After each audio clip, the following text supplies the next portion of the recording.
Hi folks, here we go again. It's back at the coffin tonight for a wee tasting of a nice whisky. I'm Steve and this is my mate Bill. Better known as Bill with the Whiskies. Plenty of them. What have we got tonight, Bill? I have no idea. Well, we do a bottle of whiskey. Bottle of Strange, isn't it? Bottle of whiskey. It's a Glen whiskey. Ooh.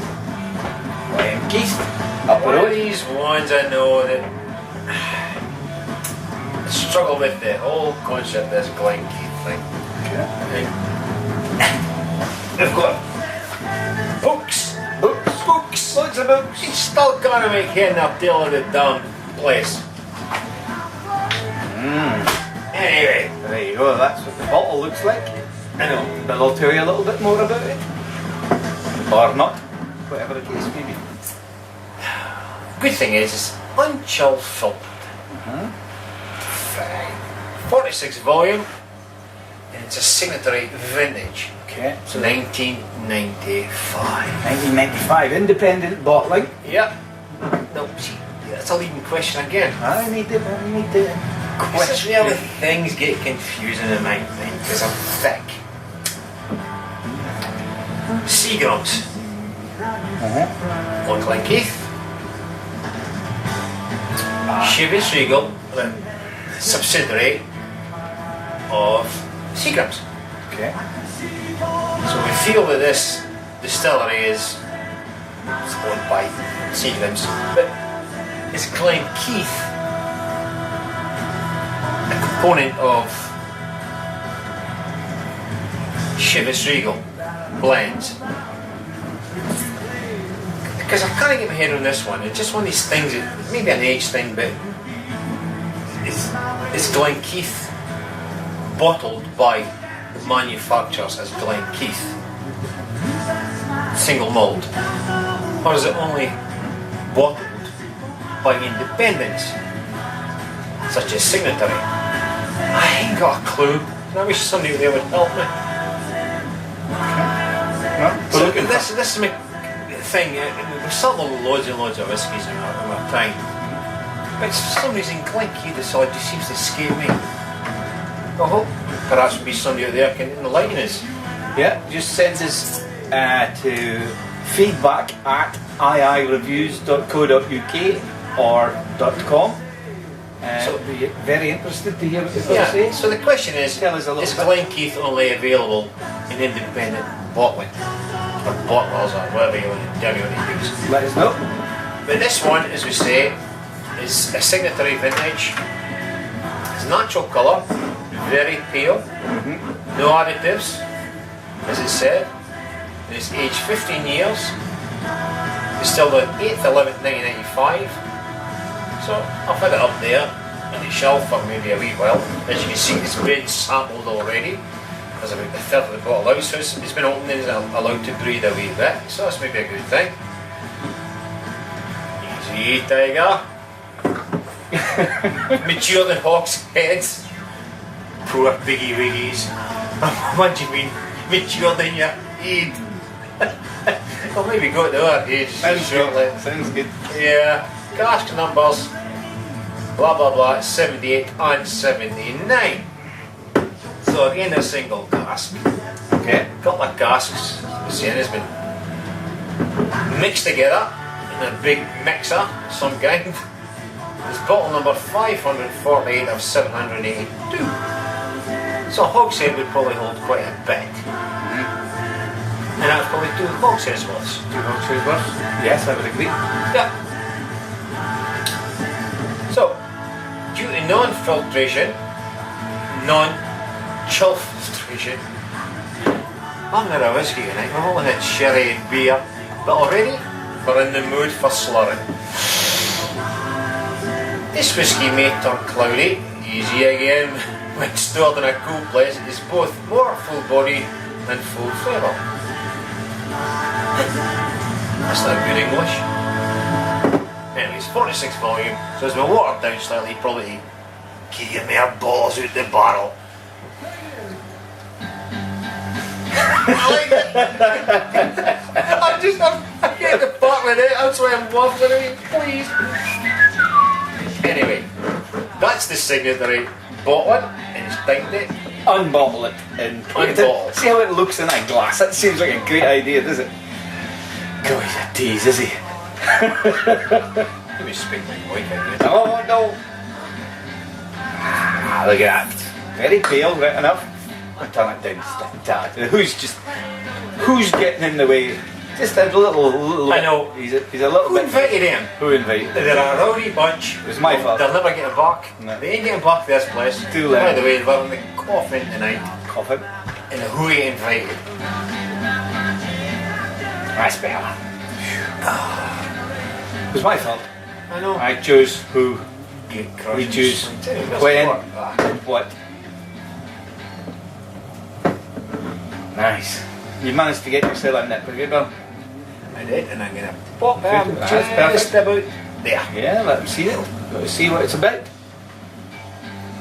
As Bill said, very pale. It's the first thing that strikes you about it. Very pale. Still got a nice claim to the glass. Nice legs, as they say. Beautiful. Full legs. Talking about the wife again. Shaved legs. Shaved legs. Nose. There we go. Instant toffee. Toffee and, you know. Ooh. Lemon. Toffee and lemon. I'm getting something a bit, I don't know what it is, I'm getting something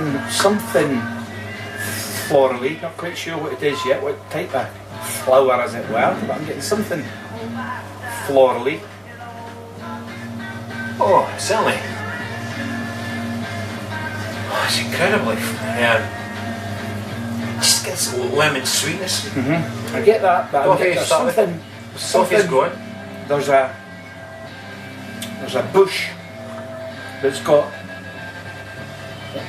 little red, almost like little bunches of red, looks like a bunch of grapes, but it's pink in colour. It comes out from about late May, June, and the bees all go onto it and everything. I'm getting that. I don't know the name of the bush, but I'm getting some of that. Just the bees, maybe it is just this bee, slight honey, floral. I get the lemon, citrus, some sorts, the nose. That saltiness, I think, in there.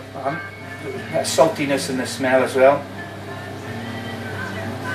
And then the barrel, bit of the barrel, bit of the wood, For some reason, I've just lost the whole thing. Okay.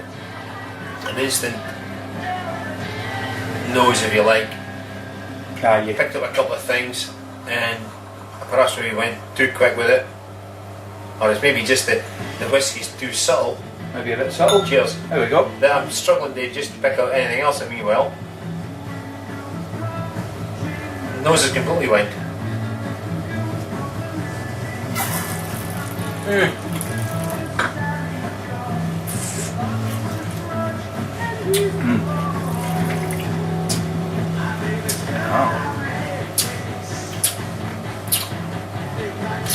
Sherbet.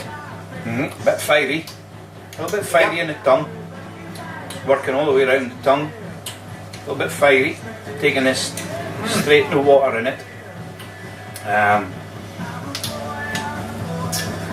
Definitely sherbety. Definitely lemon drops. Lemon sherbet, yeah. Lemon drops. Hits the back of the mouth and leaves you smacking dry.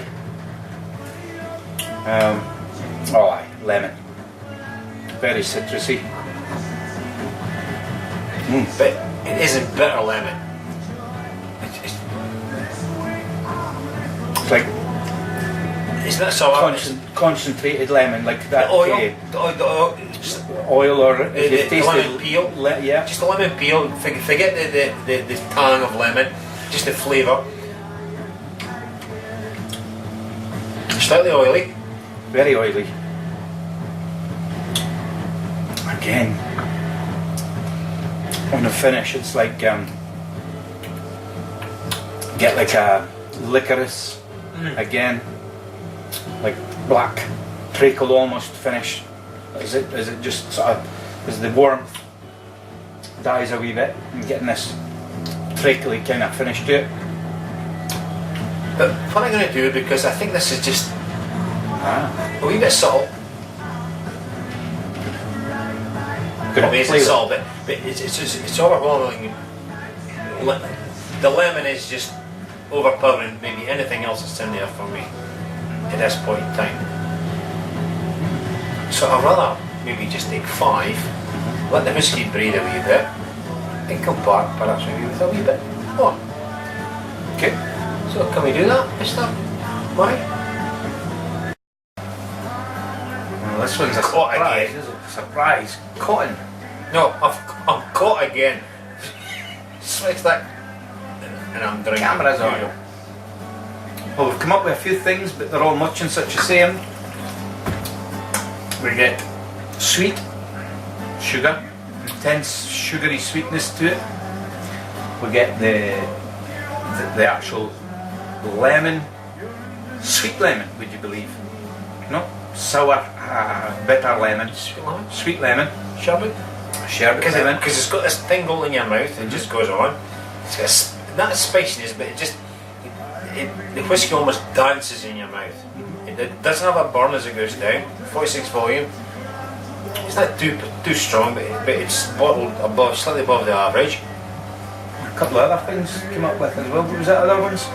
Come up with the bitter. No, you said sweet tea. Developing on just slightly to stewed tea. Yeah, no, it was weird, was it? Like almost like a sweet tea and then... Because the sugar just hits you, then the sugar goes, left with this tongue in your mouth. Which would be like stewed tea. Stewed tea. Stewed tea. That was the way that we kind of described it. Yeah. But it's a nice, clean spirit. Now, I might just add a wee bit of thought here that's maybe completely wrong. But these barrels that it's been in, at least 2 barrels that it suggests in a bottle. Okay. The colour of the whiskey, it hasn't been tampered with. There's no caramel in it, according to the label. Very light. Because there ain't no caramelness about it. I thought, having said that, I thought it was toffee to start with, but that quickly just disappeared. I think these barrels are probably just about exhausted. I think they might have been used you feel a few times. We'll never know that, will we? No. We'll never know that. No. We'll never find So that. I think that it's probably very old barrels. The whiskey's been lying in. They have been used a few times prior to the fill of this whiskey. Hence the 15 years? 15. 15 years in the casks, 2 casks, very little colour. Isn't any toffee, banana, that sort of thing going on you'd expect from a kind of fresh kind of barrel. There ain't no raisins, that sort of thing going on. There you go. From the sherry. I think it's just barrels that have been exhausted, and the whiskey in there is perfectly good, but it isn't complex. It's just a nice lemony tasting whiskey. But you said, funny enough, when you said that was something that I couldn't get my head around. There was something there, and you said banana there. Now what I'm getting is like the banana peel. The banana peel? Banana? Yeah. Banana peel. You know that smell from the, not the taste necessarily, but just that, you know, the peel. Yeah, the peel. Skin. Just banana skin. Banana skin. Yeah. The actual skin of the banana has got a more slightly different bitterness than I probably do. Yeah. That's what I'm getting there. A little bit of that in the background. Very interesting. Overall, I think it's a nice whiskey. Different. Not sure it's my everyday flavours. No. I mean, I couldn't sit and drink a whole bottle. You'll be glad to hear. 2 legs, are you drunk a third of it? It's almost too sweet, though, is it? It's almost too sweet to just sit there and. Very sweet. I was going to suggest maybe if you were having maybe probably not the thing to have at dinner when you're having your pudding. When you're having maybe a fruit salad or something, and you should be drinking maybe a sparkling wine or that sort of thing, and nice fruits. This whiskey would probably go perfectly well with that. It's a pudding. Definitely. Yeah, fresh fruit salad, that sort of thing. Then you want to drink whiskey with fruit, but I think that would go okay. Yeah. If you're at a table, perhaps me drinking wine, that sort of thing, you feel like a wine that's available. That isn't going to be available in a restaurant. I wouldn't have thought. Would it be a pre-dinner kind of thing? Like an aperitif? Bee geez. Aperitif? No. No. I just. It's an oddball, Beeps. And it's a perfectly good one. Perfectly nice. Oddball? Yeah. Isn't too complex, because it isn't got a long finish. Nope. It's just in your mouth. Bright, breezy, sparkling, lemony, almost refreshing. I like it. I wouldn't give it a high score because it's just one of these whiskies. It's mediocre, I suppose, in some respects. But it's not a bad mediocre whiskey. No. I think that's probably enough said about it. I think so. Enjoyed it. Score, probably mid-80s, somewhere about there. Would be a fair score for it. Yeah, 85, 86. Yeah, and where usual, would we buy a bottle? Yeah, probably would. I mean, it'd be nice to have there. And if I saw a bottle of it and it was at a decent price, I'd probably say, yeah, I'll have that for it. It's different. It's completely different. No. Yeah, I think that's as much as we can say. So as much as Thanks we for need your to say, time. thank you. Nice for you to tune in to Ayeayereviews.com. Look forward to your comments and root toot. Yeah. We're out. Thank you guys. Bye bye. Once again, and we're going down.